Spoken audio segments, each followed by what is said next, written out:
Welcome to the District 4 Candidate Forum, put on as a partnership between the League of Women Voters of the Austin area and the City of Austin Ethics Review Commission. My name is Carol Eckelkamp. I am with the League of Women Voters here in the Austin area. Our purpose is to ask questions that allow the voter to understand your opinions on issues that matter to them. As a local chapter of the League of Women Voters, we are a nonpartisan political organization founded over 100 years ago. We are men and women, young and not so young, promoting informed and active civic participation. Despite the divisiveness in our country, these District 4 candidates are examples of the good things of our democracy. If elected, they will represent the citizens of Austin and will affect change at a local level. Our questions are created with input from the community organizations, government entities, professional associations, and the public at large. Candidates are not given the questions in advance. These forums will be available to view in the City of Austin ATXN network alongside all the recordings of the City Council and Commission meetings. Candidates, you will have 2 minutes for your opening statement and then for your closing statements also, and we'll have 1 minute to answer the question. We do have timekeepers up here. If you'll just watch the yellow warning card at the 30-second mark, and then we'll have a red stop. And we do have one request is you don't have a hard stop at the stop. Just wrap up your thought in words, not paragraphs. And we'll be able to get to lots of questions that your constituents want to know. We do ask that all of you in the audience to please refrain from any live audience verbal type reactions to what the candidates may say. And we just ask the candidates to please not have personal attacks on each other at the tables. We will begin in ballot order, and we're going to rotate so that each of you have an opportunity to answer first. So we'll begin our 2-minute opening statements with candidate Herron. Good afternoon. My name is Louis C. Herron III. I've been living in Austin now for 43 years. I've been living in the district for 33 years. My background is I'm from Galveston, Texas. That's where I was born. I have 2 sons. I am a registered professional engineer from the state of Texas. I have a civil engineering degree.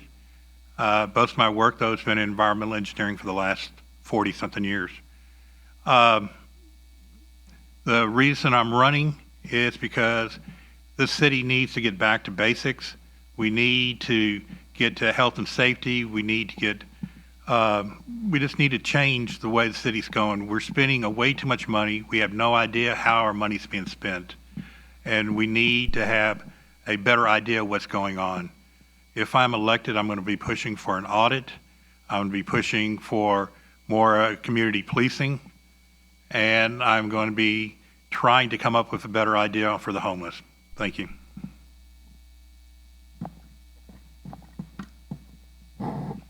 Thank you. Candidate Guzman. Good evening, everyone. I am Monica Guzman. I am native to Austin, born and raised, been here more than 50 years, most of my life in this city. I graduated from Lanier High School, which is now known as Navarro, in District 4. I've lived in the district back in the 90s when it was just me and my son. I have many ties over the past 3-4 decades. It goes back to the northern part of the district. I was a parent at a young age, 21, bouncing between family houses until I could afford to have a place of our own. And even then, it was looking for those move-in specials, bouncing from one apartment to the next, year in, year out. And so I had to find some sort of stability, which I eventually did, but it took many years to get that to happen. And so that is what drives my passion, my advocacy, and my policy positions, especially on housing, is my lived experience. That was over 30 years ago, but there are many people who are still experiencing that right now in the 21st century. So neighborhood stability is a big one. We need to make sure that there's housing for everybody, not just those who can afford the rent.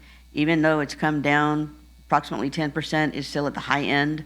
Luxury apartments, people at the lower end, working class, low income, are still struggling, can't always pay their rent, sometimes have to carry more than one job.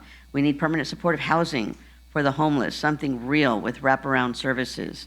We also need community investments in our parks, our health, our libraries, and we also have to deal with climate change. We should be planning with the climate in mind, a climate lens as well as an equity lens. Thank you. Thank you. Candidate Vela. Thank you very much. Thank you to the League of Women Voters for hosting the forum, and it's a pleasure to be here with Ms. Guzman and Mr. Herron. And it's been a distinct privilege and an honor to serve as your city council member for the last almost 3 years now. I am an attorney. I have worked in the Texas Attorney General's office for 2 years in the Open Records Division. And then I worked for 4 years as general counsel to a Texas House member. And after that, I was in private practice as an immigration and criminal defense attorney for about 12 years, largely serving the immigrant community of Austin and Central Texas. In this capacity, I really got to know the community extremely well in multiple ways, not just as an attorney, but also as the PTA president for Blanton Elementary, which is a school in Windsor Park where my kids have gone to school, and as the board director of the Workers Defense Project, where again we're working on behalf of mostly immigrant construction workers. I look forward to a second term. Priorities would be Project Connect and making sure that Austin has the transit system that it needs to be a successful city to try and address our traffic issues. Continued emphasis on getting sidewalks and bike lanes and helping people move around the city in ways that are not just someone always getting into their car and driving around. Another important priority would be shutting down the Fayette power plant, which is Austin Energy's coal-fired plant that we have just outside of Bastrop. There's been long-term efforts to do that, and we need to go ahead and push forward and get it done. All right. Candidate Guzman, what do you like best about living in District 4? And what projects have you worked on to improve your community since living there? Excuse me. I love the diversity, the fact that there are over 50 languages and dialects spoken in the Runberg area alone. I only hope to be able to speak one other than I already do, and that's more pie in the sky. But I love the diversity. It just makes it such a colorful tapestry. The work that I've done, I did 6 years of community work to restore Runberg, and worked with different organizations to bring in more people from the community to diversify participation, and in hopes of getting that transition for community sustainability. We also helped get a position created through the Austin Health Department, a community engagement specialist dedicated to that area specifically. I've done other work with District 4 residents as a policy director for a nonprofit.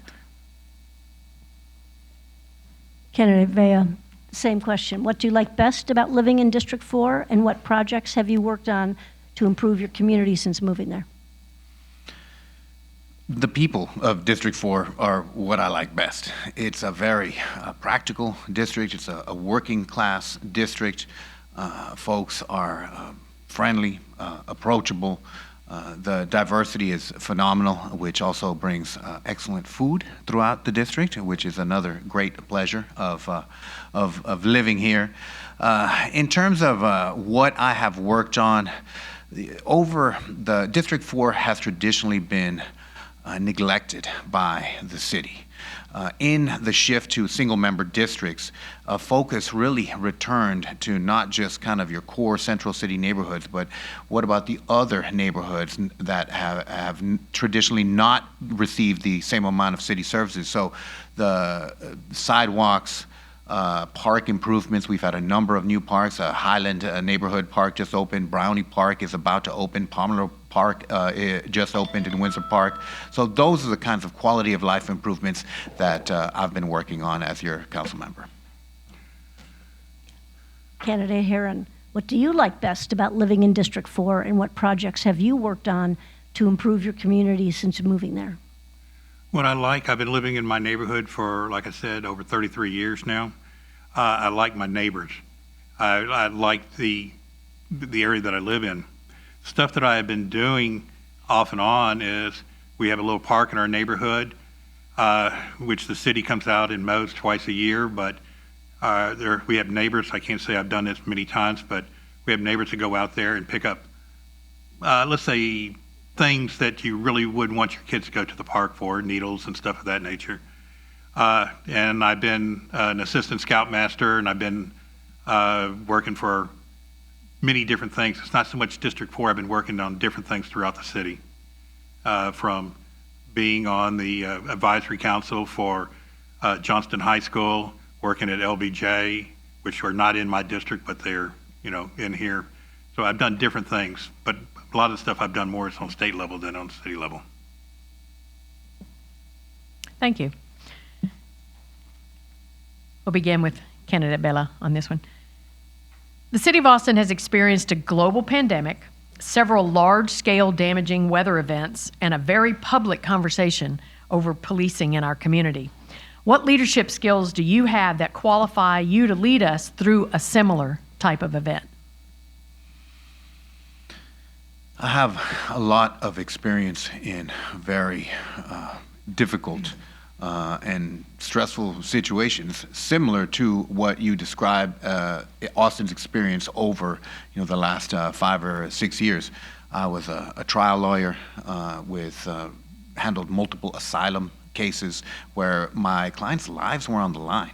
If they were to lose their asylum case, they could potentially be imprisoned, killed. So I'm used to working under very difficult situations, under pressure. I've also have the experience now of being on the city council, and prior to that I was on the planning commission. I was Councilmember Greg Casar's planning commissioner. So it takes a while to learn the skills to be on city council. It's a big city with lots of departments, and you've got to really be able to weave your way through the bureaucracy. I've learned how to do that, and I've become more effective, really, I think, every month as I've been a city council member, and I'm ready to put that to work in my second term. Thank you. Candidate Herron. One of the things that I work for the state, and one of my jobs is Homeland Security. And it's not so much like you talking about Homeland Security, it's more natural disasters that I end up working with. So I work with Ike, I worked with Harvey, and I worked with basically storms going back. But I've been doing Homeland Security stuff from the state since 9/11. So I've been working on that, working with getting people back into service. And it's not just hurricanes, it's ice storms, it's floods, stuff like this. So I've been working with that, getting, taking care of issues from finding people supplies, finding stuff for this, and making sure they get the right kind of contacts. But if you look at it in my family, I have one of my youngest son is a firefighter for the Forestry Service. He goes out and fights forest fires. And my other son is a volunteer fireman. So my family has always been working with, it got me for a second, been doing natural disasters and stuff like that. Thank you. Candidate Guzman. For me, it's a combination of just my personal or community work as well as my job. For the pandemic, when it was obvious it was going to hit Austin, my workplace, it was declared, I remember the director was looking at a watch, it's like, okay, effective immediately, we're remote going forward. But we also knew we had many residents that we were engaged with that, while we're not service providers, it's a trust relationship. So they turned to us, so we created a list of resources that we kept posted on our website, links in our auto signatures, in our email. When the winter storm Uri hit, it was the community that stepped out. We helped coordinate as well between the residents who were looking for help. We coordinate with the Office of Emergency Operations Center, excuse me. And then with the police, I served on the Reimagining Public Safety Task Force. And there's many recommendations that came through there that still need to be completed. Thank you. Candidate Herron. Thank you. On the continuum from over-policed to ignored, where do you put District 4? If you believe changes are needed, what are they? I think we're under police. District 4 has not had one of the best records in the city. And we were supposed to get a police station, but now it's being built into something else. But I think we're way understaffed. I have been, for the last 10 years, I've been pushing for community policing, where we have more officers and they're getting involved in the community, not just driving around in the car. And I think that's one of the biggest problems that the city has. We don't have a lot of cops. They're saying, but people are saying our crime's going down, but I'm talking to people who said somebody stole this from their garage or stole this, and they're not reporting now. So I don't think our crime statistics are the way they're supposed to be. Candidate Guzman? Over-policed, especially in the Runberg area. Now, granted, I work from home, so I'm not upset all the time, but when I am, not a day goes by that I don't see at least 1 or 2 officers driving through the neighborhood. My concept, and many other people who I know who have like mind, community policing means something very different than what it does to the police department. It's about the community policing itself and working with officers as needed. Yes, they have a vacancy. They also have money. Their issue is not a funding issue, it's an HR issue. They need to maintain their budget flat, address their internal issues, and use the money to invest in services for people who are better trained to work with the encampments that need to be cleared out, instead of bringing in the police and Austin Resources Recovery to toss out people's property. Candidate Vela?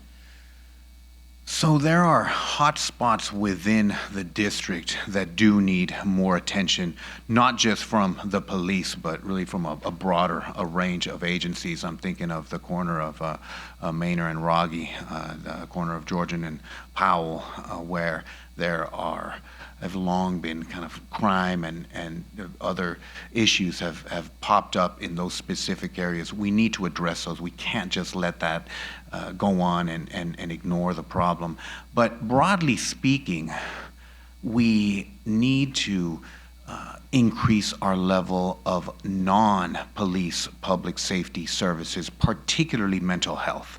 911 now you can ask for police, fire, EMS, or mental health, and we really need to ramp up our response to people in mental health crisis, our non-police response to people in mental health crisis. And that would also, not only do you get better outcomes, but you free up the police to respond to actual crimes and to continue in that path. Thank you all. Keeping on that same topic of the police, APD faces ongoing staffing shortages. Currently, there are 326 vacancies, according to Destiny Silva, the APD recruiting sergeant. Could it be pay, no police contract, low morale? What ideas do you have to solve this? And Candidate Guzman, we'll start with you. As I said, it's not a funding issue. They have plenty of money. They've had enough to offer sign-up bonuses. They need to look at the report from the Reimagining Public Safety Task Force. They need to look at the academy. I know they announce how many cadets graduated, but they don't always tell how many started. They need to look at why are cadets dropping out.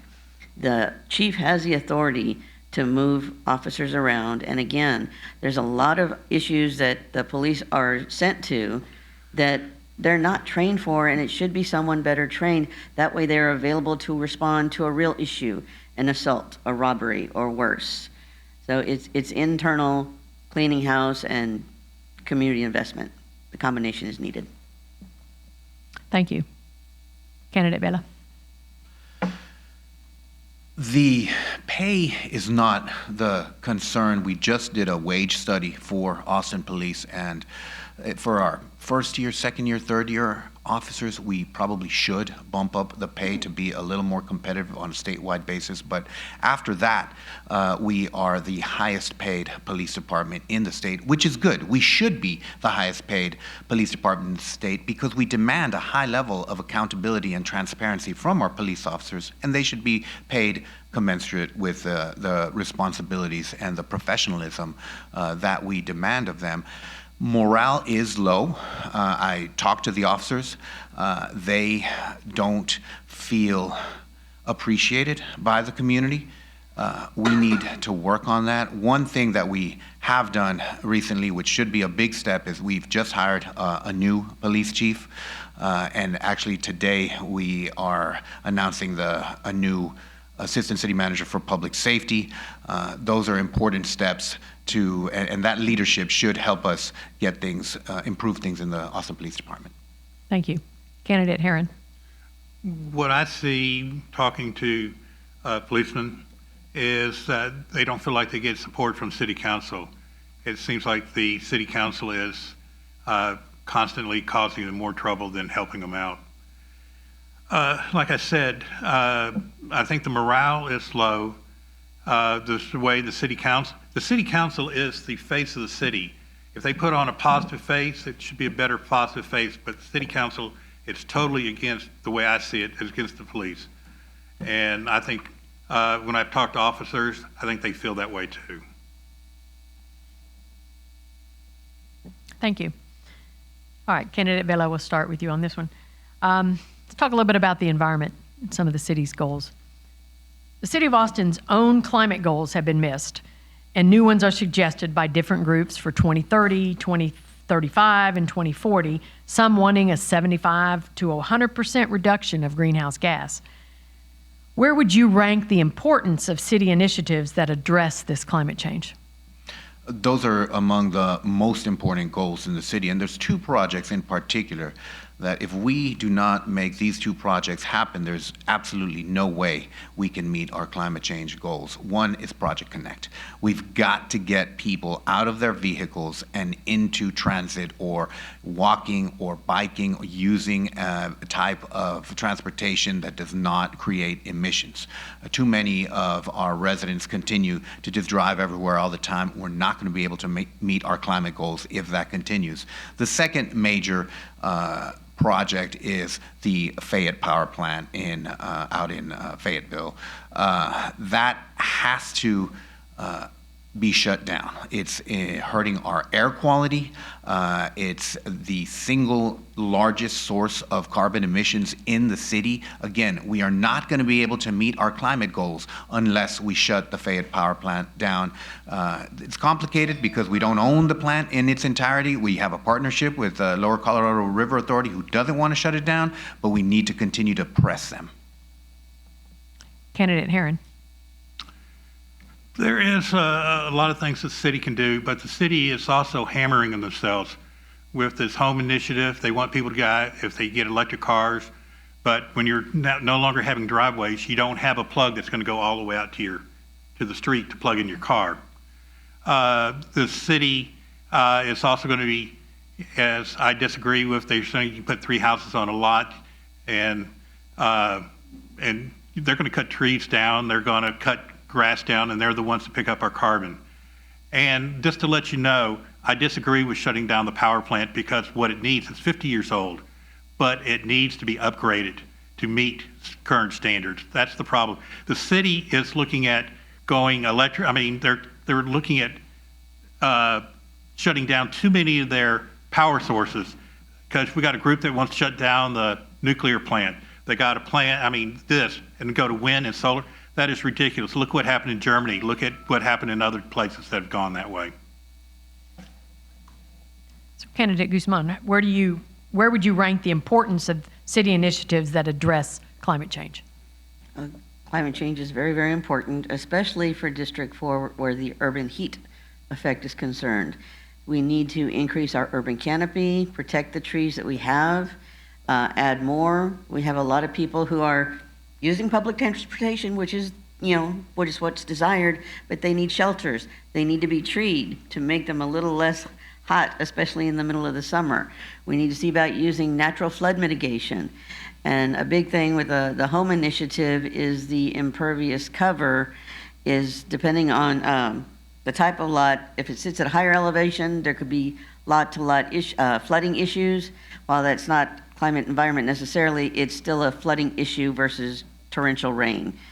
We need to do get people on public transportation, but Project Connect and the light rail don't address everybody's needs. It's not going as far as originally planned when we voted on it 4 years ago. We need more electric buses, and we need people in areas like the North Lamar neighborhood who need neighborhood circulators. Thank you. Candidate Heron, what are the healthcare needs and resources of District 4? I think I'm not an expert on the healthcare, to be honest with you, but what I see is we need more health type systems in here, emergency centers, places where people can go, because I don't think we have enough in our district. And I really can't answer this question because I will be honest, I am not on the healthcare side. And I do know that I cannot find a doctor in this district. Well, yeah, so I have to go outside. Okay, I'm finished. Thank you. Candidate Guzman. I agree, we do need more. I found out several years ago that the northern part of the district does not fall anywhere within what's considered a hospital zone. So like, what is it now, St. David's is over on Mopac near Palmer Lane. We're too far out of that area, so we need more clinics. We've got 2 community care clinics on Breaker and Runberg, but years ago they were already in the high 90s in terms of patients, so we need more. Just earlier this year, a new seniors health clinic opened up on East Runberg, Su Vida, and I really like them, what they do. You know, they work with the residents. If a resident can't make it into a patient, a nurse or doctor will go out to them, or they have a shuttle to bring them into the clinic. That is what we need more of, especially for people who don't have transportation, can't access public transportation, you know, or they don't know how to drive. So we need something that fits a little bit of everybody. All right. Candidate Vela. Our local governments are doing everything they can to provide health care to our residents. The state of Texas is failing us by refusing to expand Medicaid. If we could expand Medicaid, that would bring tens of millions, hundreds of millions of dollars in healthcare resources into this community. Medicaid would essentially provide healthcare coverage to everyone below about 100%, I believe, of the median family income. So we would immediately have tens of thousands of people that would have full health insurance coverage. That would help reduce taxes. Right now we have Central Health, our hospital district, which is taking our property taxes and providing indigent health care. But if we could get that money from the federal government, which is available, that the state absolutely refuses to take, we could lower our local property taxes. We could use the Medicaid resources to treat mental health, to treat substance abuse, but the state of Texas refuses to expand Medicaid. That is what we need to do. Texas needs to expand Medicaid. All right. Candidate Guzman. District 4 has a large population of children living in poverty. Considering the city must work within the constraints of state funding and policies, as well as the city's budget constraints, what solutions do you propose to mitigate the risks for these children? That can be done through partnerships. So there's obviously multiple needs for the low income and those truly impoverished quality of life, which obviously is not a quality of life. But for children who are in school, work with the school district to make sure they have access to food, their families have access to food, make sure there is nurses or community health workers that they have access to the campuses or rec centers. We also need to see about addressing housing needs. And while there is no rent control in Texas, not yet, there needs to be more housing that is deeply affordable, that can be done through public not-for-profit, public-private partnerships, subsidies, more basically properties like the Housing Authority properties, and there can also be putting in an equity anti-displacement overlay to minimize displacement and then stop using the HUD median family income chart, look at the census tract instead. Thank you. Thank you. Candidate Vela. I'm sorry, could you repeat the question? Yes. District 4 has a large population of children living in poverty. Considering the city must work within the constraints of state funding and policies, as well as the city's budget constraints, what solutions do you propose to mitigate the risks for these children? So, first of all, there's a ballot initiative right now in Travis County to provide childcare, to fund childcare on a countywide basis. That is a critical item, and I fully support that item, which will be on the November ballot. That will go a long way to helping the system.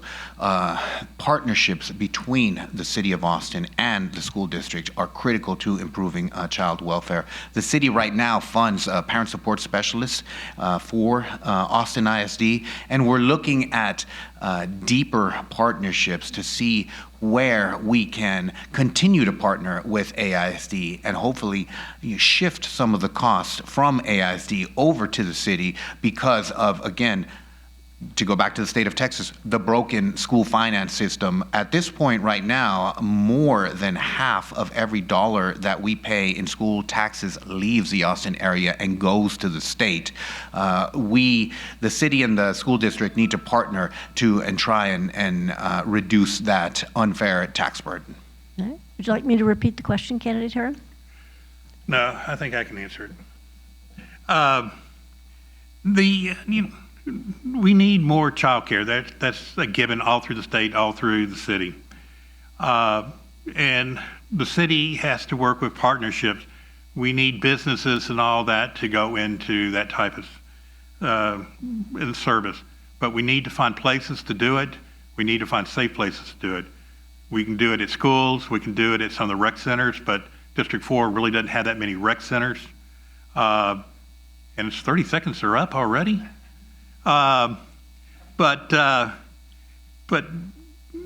We need to go into partnerships, and I agree with that, but we need to have a plan and not just kind of do what a lot of cities do and just spend money and not really have a plan to do it. But yeah, I do believe we need more daycare and adult.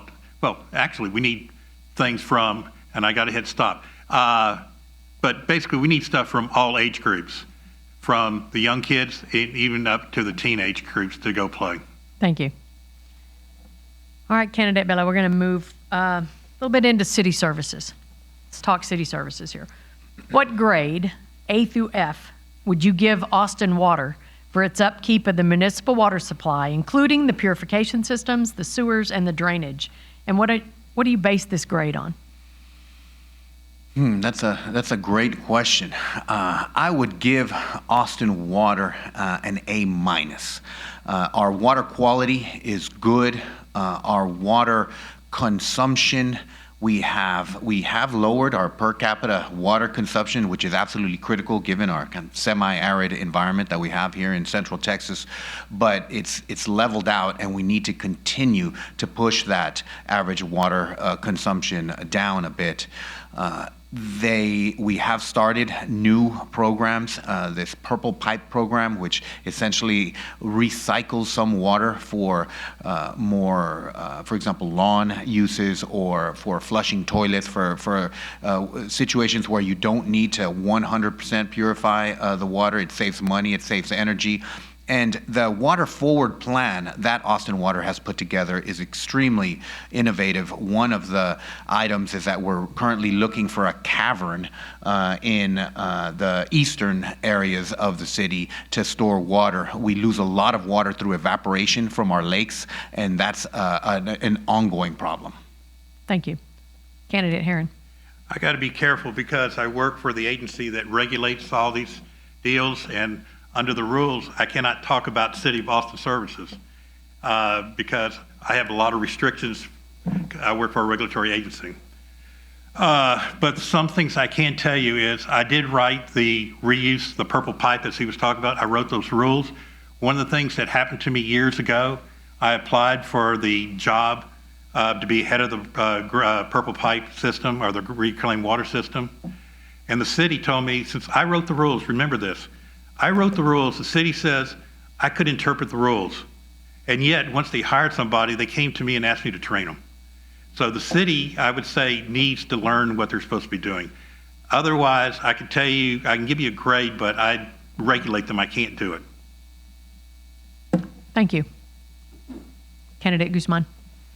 I would probably give it a B-. I'll go lower. I mean, we've got great quality of water. We've got the purple pipes, the gray pipes, but there's other aspects such as the plan. I remember a few council meetings back, they were trying to push something through. It was too early.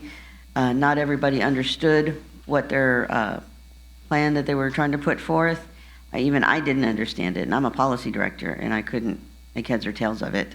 There's also consideration for water infrastructure, especially underground, with the increased upzoning, medium to high density. We need to shore up our underground water infrastructure because it's not going to be able to hold the water that's the increased usage once those properties start coming into place. Thank you. Candidate Herron, aging roads and bridges are challenges, as Austin experienced explosive growth in the last decade. Do you believe the city has done a good job of keeping up with the demands on our aging roads and bridges? Why or why not? And any special needs in your district? The city and the state as a whole, they have not been keeping up. And one of the problems that you're going to be seeing, we're going to have a lot more problems with the system, because when you start looking at electric vehicles, start looking at electric buses, they're going to be tearing up our roads because an electric bus weighs 38 tons because of the batteries. So they're going to be tearing up our roads. But overall, I do not think the city as a whole has been keeping up with their infrastructure. I've always had problems with the city with their asset management on any of their stuff. The city has a poor asset management system set up. They need to update their asset management. Candidate Guzman, would you like me to repeat? Yes, please. Aging roads and bridges are challenges, as Austin experienced explosive growth in the last decade. Do you believe the city has done a good job of keeping up with the demands on our aging roads and bridges? Why or why not? And are there any special needs in your district? Excuse me. No, I don't believe they have. I actually think it depends on what part of town you're in. Some roads are taken care of better, updated, fixing potholes, ruts, things like that, while other parts of town, especially in the Eastern Crescent, it's a more lower class, working class, they may not get as much attention as they need. And then, of course, in areas like north part of the district where you have high bus travel, cars, that's just going to tear up the roads in general, and they need to maintain those. As far as special needs, I think the special needs is really more about pedestrian safety versus the road itself. There are times I'm terrified to cross North Lamar, even with a crosswalk, because it just doesn't last long enough. So for me, it's more pedestrian safety versus the street. Candidate Vela? I think the city does a good job of maintaining its road infrastructure. One area that we are trying to catch up on would be sidewalks. We, for whatever reason, for decades allowed development without requiring sidewalks to be put in, and now we're having to go back and put in sidewalks to make up for really decades of neglect in our pedestrian infrastructure. And it's more expensive, it's more difficult. We're doing it, but far too slowly. Our road conditions, I would generally say, are good. We have had a lot of different road treatments designed to reduce deaths and injuries on the road, which are a very, very serious problem. And District 4 has seen some of those improvements. We'll see additional. Cameron and Dessau will be getting a treatment relatively soon that should help that road quite a bit. Thank you. Candidate Guzman, I'm kind of glad I got this question because I recently had my own experience with the permitting process on a small remodel, so I'm on first name basis with a few permitting professionals. But this is from one of our professional organizations that we've got this question from. It says, a recent study found that Austin has the highest fees and the most lengthy permitting process of any major Texas city. Is this something you would seek to fix, and if so, how? Yes, I've heard about that too from family members who are trying to work on their house. I know it is lagging is the word I heard used, and that the state put in some of their own regulations to speed it up. While it's certainly an inconvenience, I think, to the individual homeowners, I think part of that is just customer service in general. That's the biggest thing I've heard, is not being able to speak to someone. They call a number, get told to call another number. They call the other number, they get told to go back to the number they started with. And I think that's part of the problem right there, is basically getting the runaround on the phones. We need to make sure that there's enough staff in there to address people, whether they're calling in, emailing, or walking in. So I'm not that familiar with the permitting process. I do know there's a lot that's going on there. So for me, customer service is probably what would make a big difference. Thank you. Candidate Bella. Permitting is one of the areas where the city is not doing a good job. We've improved from really bad lows in terms of permitting processing times. They have improved over the last year or so, but we have some of the longest times to issue permits, and we have some of the highest fees for permits compared to our peer cities, especially here in the state of Texas. We should demand high quality from our construction. I completely support the idea that we should have strict permitting rules and make sure that there's quality construction that has safety at its core, but that needs to happen in a quicker time frame, and there are alternatives to the current permitting system that we have, and that is has been a major interest of council and continues to be a major interest of council, and that is an area that I would be looking to work on in the second term. Thank you. Candidate Herron. This is a subject that's dear to my heart.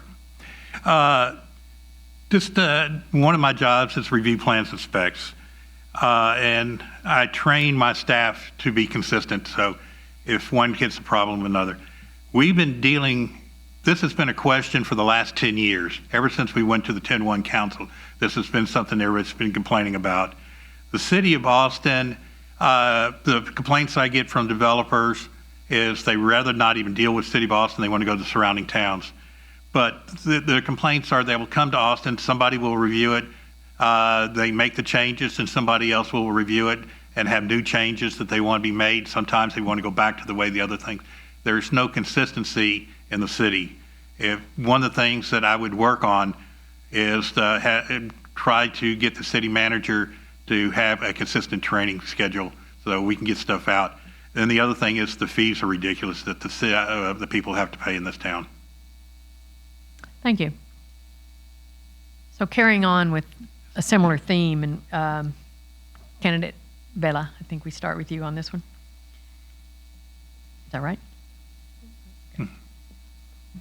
The City of Austin is pushing for high-density housing by relaxing deed restrictions on single-family lots through the Homes Initiative, allowing high-density, high-rise, multifamily housing along single-family homes using the DB90.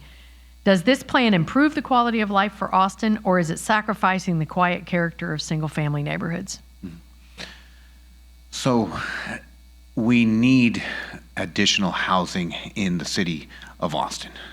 We have seen our housing prices rise very dramatically in the last decade, really going back to the last 25 years. And what has happened is that working class people are getting pushed out of the city, and the character of the city, not the style of the homes, but the people that make Austin special are getting pushed out of the city. The only way we're going to fix that is by adding housing in Austin, and we need to continue to do that. This City Council has done that. DB90 is a good program that requires high levels of affordability from the projects that take advantage of that. It has protections built into it for neighboring homeowners as well, and it has a commercial requirement which will get different stores and coffee shops and restaurants closer to people's neighborhoods, so they'll have somewhere to walk to when we get all those sidewalks built. Thank you. Candidate Herron. Can you repeat the question? I think I remember everything, but I kind of got sidetracked. Which it says, the city of Austin is pushing for high-density housing by relaxing the deed restrictions on single-family lots through the Homes Initiative, allowing for higher density, high-rise, multifamily housing along single-family homes using the DB90. Does this plan improve the quality of life for Austin, or is it sacrificing the quiet character of single-family neighborhoods? I think it's sacrificing because, say, if my neighbor passes away, his family sells the house, and all of a sudden they put 3 houses on that lot, and there's no driveways. Now these people are going to be parking in front of my house. I'm not going to have access to this. We're going to have more flooding because now we have all the stuff running off because stuff is not going to be soaking into the ground like it has in the past. And now we have 3 buildings now that are going to be a heat sink. So I think it's going to be more of a hindrance than a help. We also have a problem right now. If you go look at city apartments, you go look at some of the new apartments, and all the people who they don't require to have parking for all the people, and now they're going into the neighborhoods parking. They're messing up the neighborhood. If people park in front of your house, how do you cut your grass without worrying about stuff? There's a lot of problems with that, and I think it's short-sighted. I'm worrying about flooding. I'm worrying about heat. I'm worrying about a lot of things that they said they took care of, but they didn't take care of, not in District 4. Thank you. Candidate Guzman. Austin is not experiencing a housing crisis. Far from it. In April 2023, Bloomberg News, couldn't remember the name of the publication, they reported that just a few years prior, Austin had issued 26,000 multifamily housing permits, the highest number in the country. That was just a couple of years ago. So we're not short on housing. We're short on affordable housing.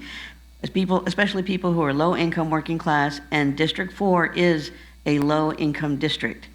So it's destroying our neighborhoods, putting an extra 90 feet, and on a small neighborhood street that would not be able to support the increased traffic, that will damage the road, and then the reduction, or I should say, the removing the requirement of parking lots.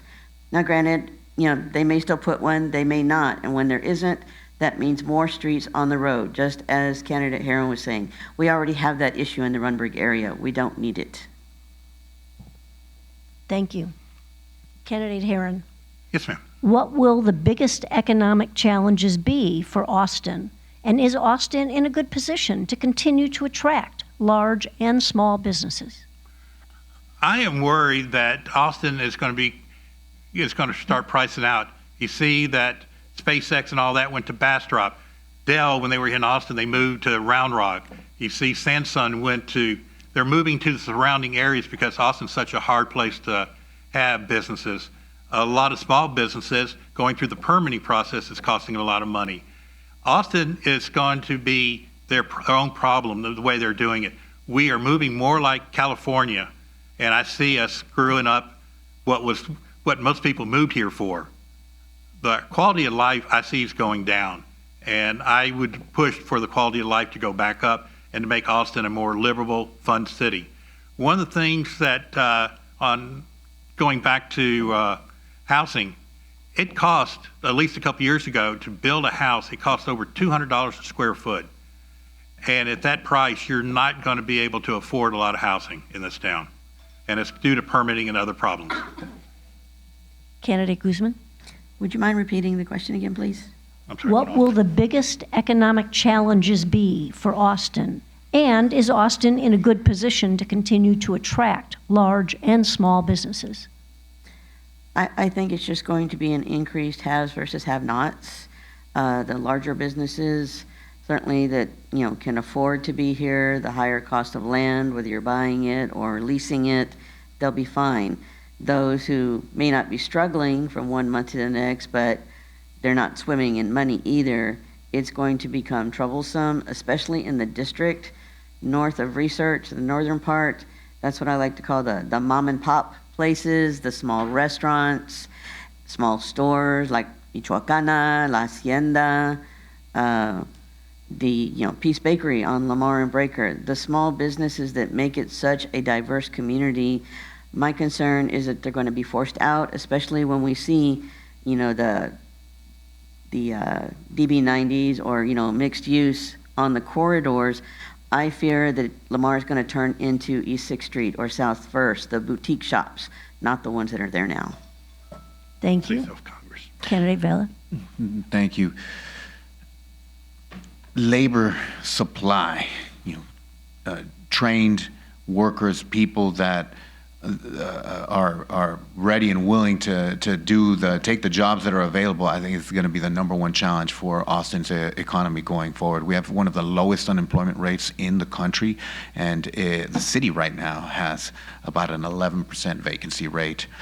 Certain departments, EMS, I think is at about a 17%, 19% vacancy rate. You're looking at a lot of major corporations in Austin that are struggling to find employees, qualified employees. Look at our construction industry as well. With Project Connect on the horizon, a $4 billion airport improvement on the horizon, I-35 rebuild on the horizon. Where are we going to get all of the skilled trade workers, the construction workers that we need to make the infrastructure improvements that our city needs? Labor supply is absolutely critical moving forward if Austin wants to keep a strong economy. Well, we have about 100 more questions, but we don't have 100 more minutes. So that was our last question. And now you have an opportunity, and we're going to start with candidate Guzman. And your closing remarks, you have an opportunity to tell the people in this room, and because of ATXN and the rebroadcast of this and the many times it's shared, this is your chance to tell your constituents in District 4 and then those across the city of Austin, what good you're going to do for the city and why they should vote for you. So, candidate Guzman, we're going to give you 2 minutes to share with us. Thank you. First of all, thank you again for this opportunity. I'm glad it's being aired and people will be able to watch it later. So that's great. For me, people were asking me almost a year ago if I was going to run again. They were unhappy. They were unhappy with the full leadership on the dais. They said, we need new leaders. Well, not everybody's going to be up for re-election or an open seat. It was a long, hard thought process for me, but I decided to do it because we need people who knows what it means to be part of the community. They have their own lived experience of the struggles that many in the district or respective districts are experiencing. What people also need to realize is you may not be able to vote on this race, District 4, but whoever ends up on the dais in January, they will still be making decisions that are going to affect your life. So you really need to be paying attention to all the races. So for me, it's about being in the community, working with the community, being from it. And as I said the other night, as a council member, in my first 100 days, it would not be spent in my office. It would be spent out in the district, talking to the folks, getting to know them better, meet people I hadn't interacted with yet during campaigning, and start working on plans. How can we work together to make the district a better place for everybody? And then how can we work with residents in the other districts to make Austin a better place for everybody? So again, my priorities: neighborhood stability, investing in critical community investments, needs, climate change. I was endorsed by Austin Environmental Democrats, Community Powered ATX, and Better Austin Today, PAC. You can find information about me on my website, monicaford4.com. Thank you. Thank you. Candidate Vela. Thank you very much for having us tonight, and thanks to both of the other candidates here. My second term would be focused on quality of life issues within the district.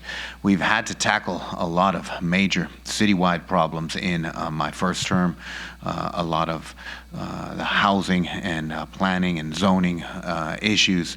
There's been a real struggle with police accountability and transparency and working on a police contract. There have been a number of very serious challenges, which I think this council has successfully dealt with many of them.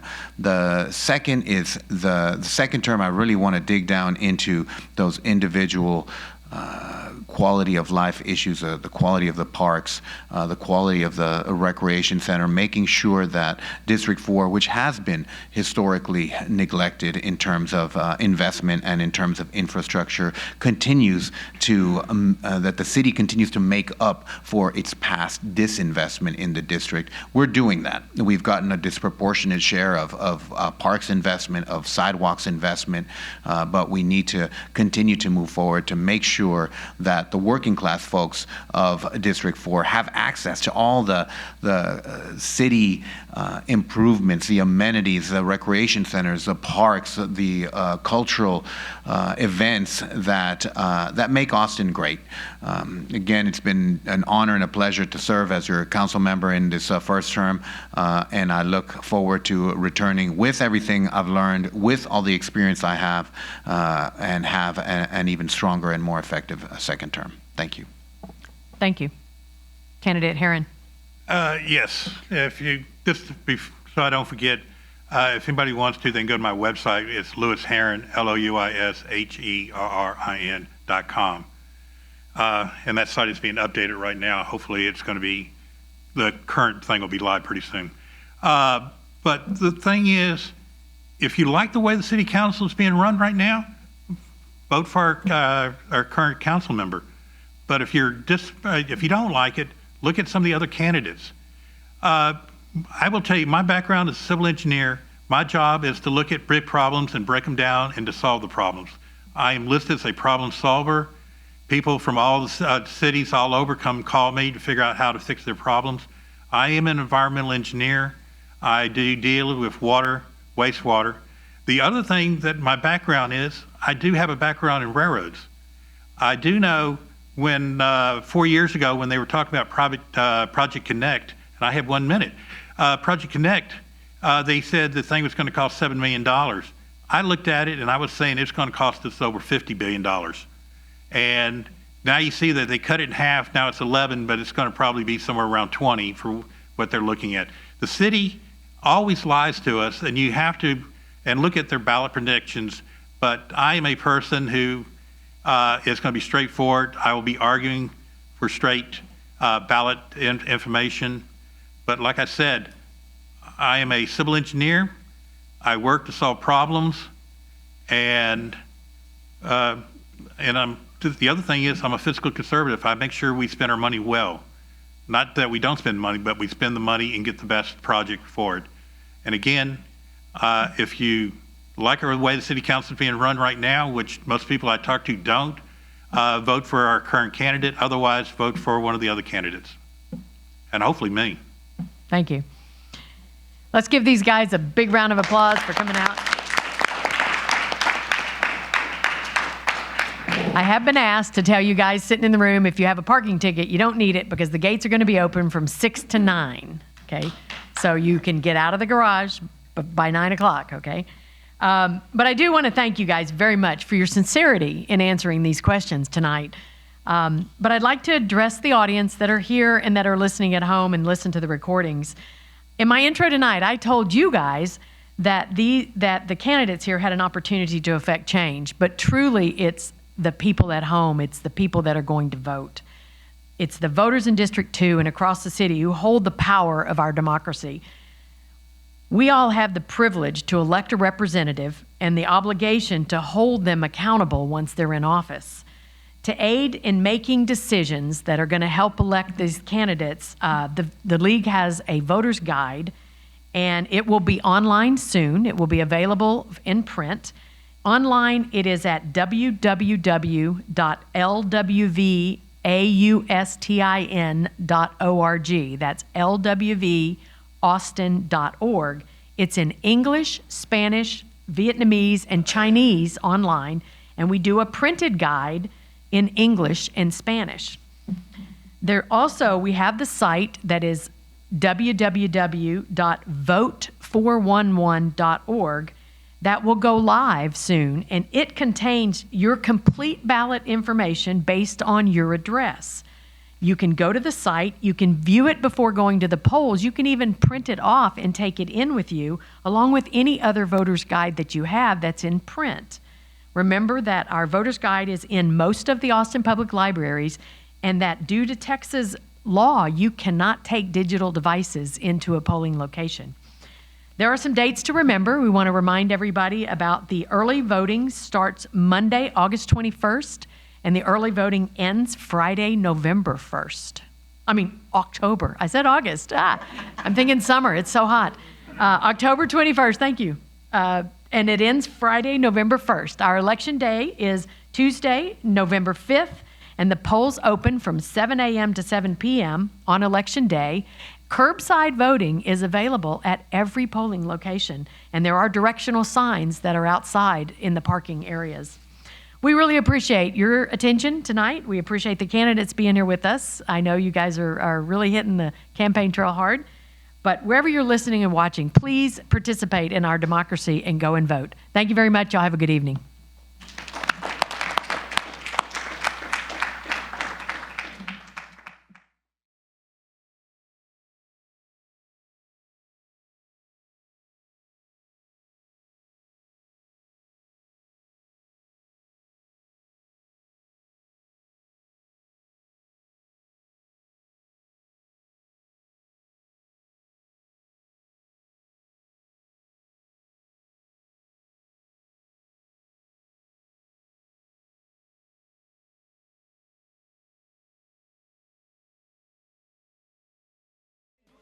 You can keep it, take it, I don't wanna hear any more. Is this BET or the late night freak show? Don't wanna hear the songs they playing on the